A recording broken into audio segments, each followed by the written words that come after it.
ناز جی از اجوار بحثا روشا لیره یا سوری بکم شخوا خرابه اون دزانن یعنی نوچه که خیره جبو لیره یا سوری تنه براستی یعنی از دکم ناکم تشتکی باش در حق لیره یا سوری دا جوارا کم بکم بینم له تنه چه تنه چه ما تنه جبر کو هر کو دچه لیره یا سوری قر نرخی خوا قیمت تا خوا لهمبری پراین بیانی وان داده که مثلا ایرو لیره یا سوری رکوره که نو یا دا کتنه شکام و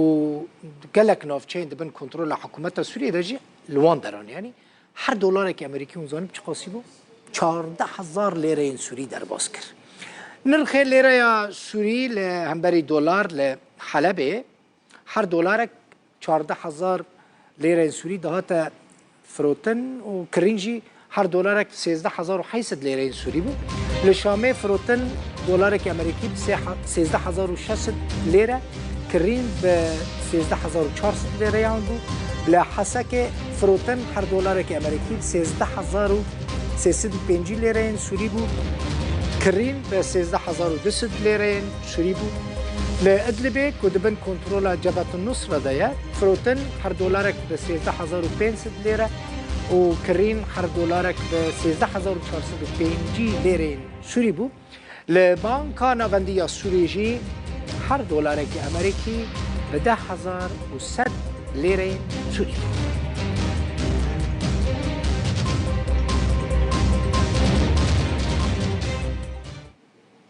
وزارت دروای امریکا دبیجه که آژانس امریکی یا گش پیدان ناف دولتی و به ریخستن جواکا سویل را لنافچین ریوبریا خسر لباکور روجلات سوری جبو باشتر کرنا روش خدمت گزاری کار بکه وزارت دروای امریکا دبیجه پیوستی به جواکا که سویل یا بهز هیا جبو که ولاتین سوری با آوایی که باشتر بگینه خدمت گزاری سرکه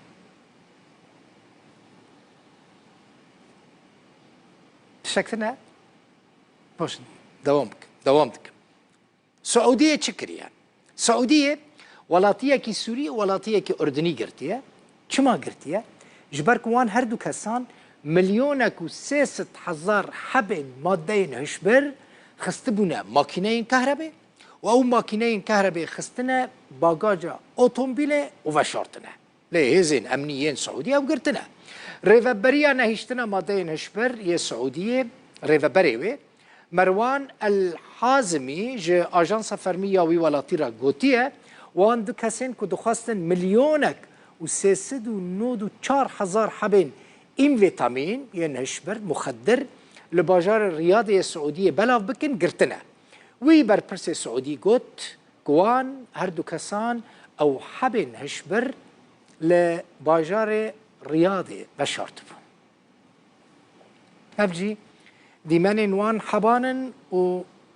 گرتنا هر دو کسین سوری و اردنی